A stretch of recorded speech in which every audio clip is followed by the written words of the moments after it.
Hello, welcome to a brand new video. First of all, apologies for there being no video on Thursday. You might see behind me a bit of a clue. We've been pretty busy up in the garden. And also, if you are a van content fan, then stick around because today's video is a van video.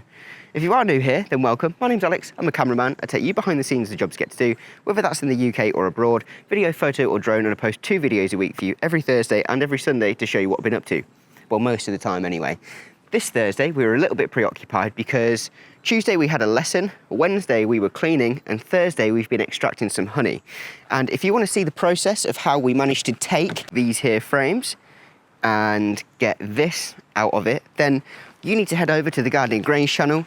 Just search it, I'll put a link in the description as well, where we're showing you the harvesting, the extracting and everything. And I believe our next video is some jam making, so do stick around, you will enjoy that.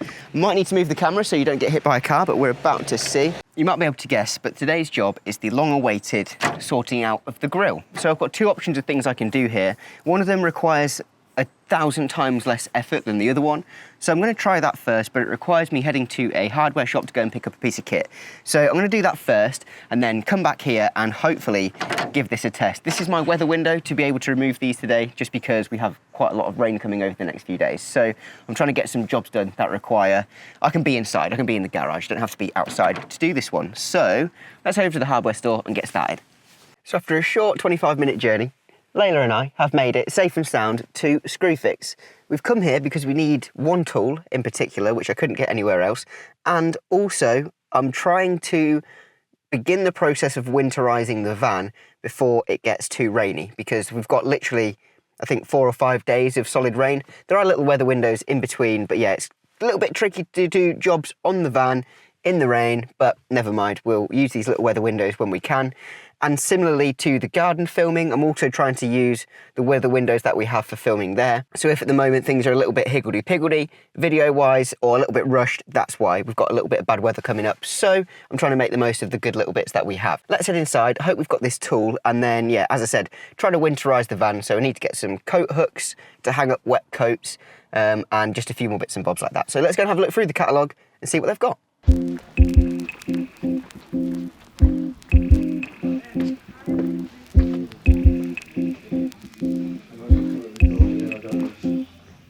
So we're back at the van and we have to remove this here grill.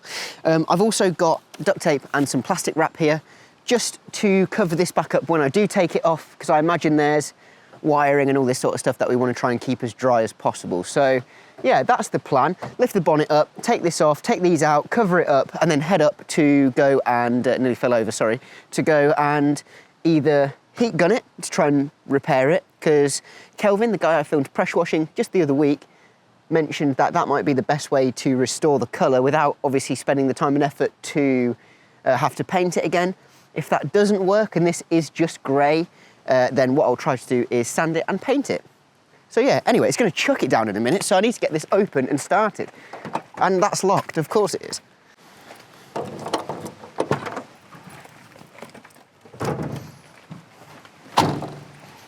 Right. Can I remember? Yes, I can. So, what I remember last time is removing these 2 side ones removes the middle one. So let's do that. And if anyone wonders why these stickers are on it, I think they're from when it went through the MOT. Because the light pattern was wrong with the lights, they just banged them on it and it passed its MOT through that. Pretty handy. Thank you, Spannerworks.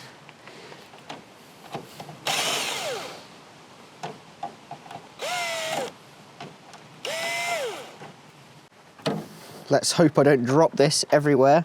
When this indicator stopped working last time, it's because this blue cable got pulled out of the earth, but I know where to put it back in the future. So just need to get a little screwdriver. I wonder if I can do it with this and take this light out. Okie dokie. We're back, armed with the drill and a ratchet this time. So we're going to try and get that little bolt off the back of the light before the heavens open, in fact, because it's going to chuck it down.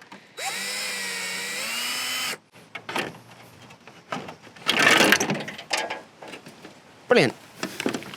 So the only way I can see to get this off will be to detach the cables. There's some that are soldered onto here, so ideally don't really want to remove them. And just behind here, there seems to be some sort of connectors, 2 connectors here. I'm going to try and pull them and see if that works.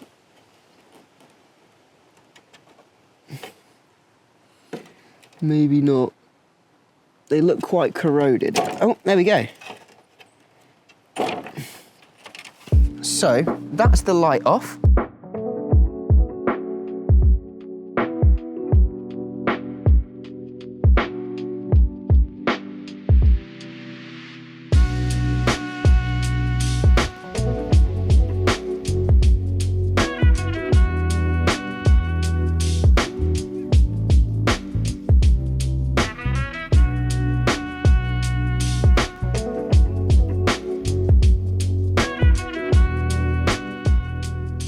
So we're now in the garage and I have the 3 bits that I need to get working on.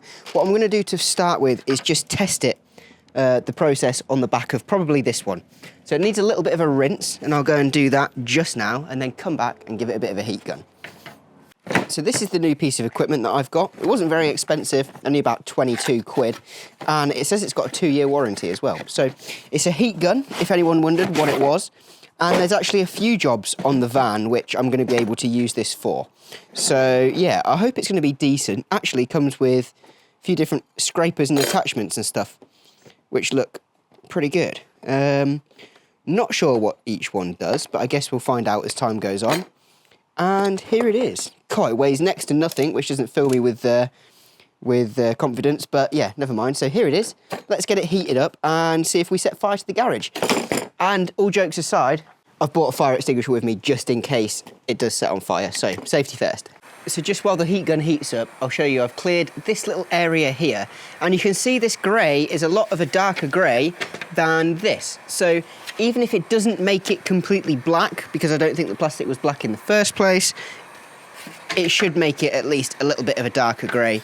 There is some slight overspray on this one already, which is making me think that these efforts might be wasted, but I'm not going to rush to anything. Let's give it a go. I just read the manual and I've put the concentrator nozzle on, which is, wow, yeah, it's definitely starting to warm up. I believe I have to leave this on the floor to heat up for another few minutes. There's no light or anything to tell me when it is ready, but we'll see.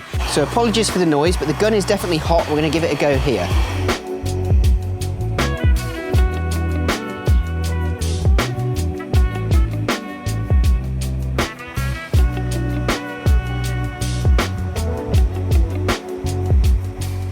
So here's a slight comparison of the two.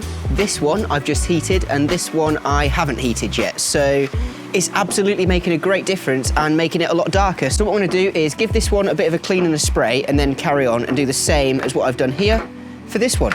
But this is incredibly hot, so I have to be a little bit careful.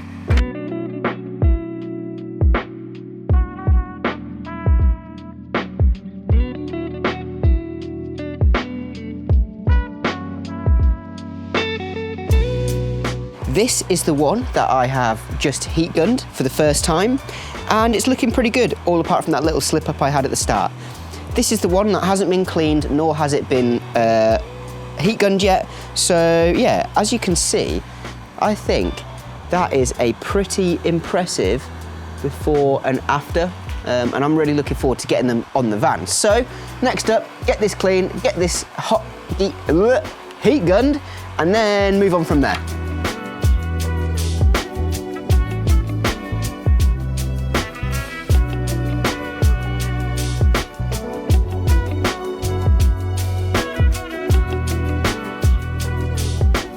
And once again, I think that is looking a lot better. I can actually feel the heat of it on my face from this far away. So we're gonna let this cool down. I'm gonna clean the big middle piece and then get that heat gunned as well. It's looking pretty good. So that is as good as I could probably get it with the heat gun that I've been using. It has made a huge difference, as you can see, but unfortunately, it isn't quite exactly how I want it to be. So you might see I've actually damaged it slightly here. It melted a little bit. I got a little bit too gung-ho. I wanted it all to be this darker colour, but unfortunately, yeah, it can't be that darker colour. So it's clean. It has been all melted down, so it's now nice and smooth. So I guess the next thing to do would be to sand it, prime it, paint it, and then reinstall it back on the van. The fact that we've got some pretty bad weather coming up means that it is the perfect job to be doing, especially because I can utilise this little space here. And that's pretty much that. So I'm a bit disappointed that they've not come out perfectly, but it was a good suggestion, so thank you, Kelvin. It was definitely worth the £22 gun, because when I do come to paint and prime these, then I'll be able to use that to speed the process up a little bit more. So yeah, not the end of the world. I already have all the paint and stuff purchased, so again, I'm only utilising the things that I've got, not wasting any money or time. And yeah, I'm looking forward to getting them on. So if you want to see them on the van, looking perfect, primed, sanded, painted, then make sure you're tuned in on Thursday, because that's when I'm going to be doing that. And if you haven't already, make sure you check out the Gardening Grange channel, because we've got some lovely, lovely stuff coming on there as well. And I promise you, you'll enjoy it. So if you haven't already, hit that thumbs up button and make sure you're subscribed. I'll see you in the next one. Take it easy.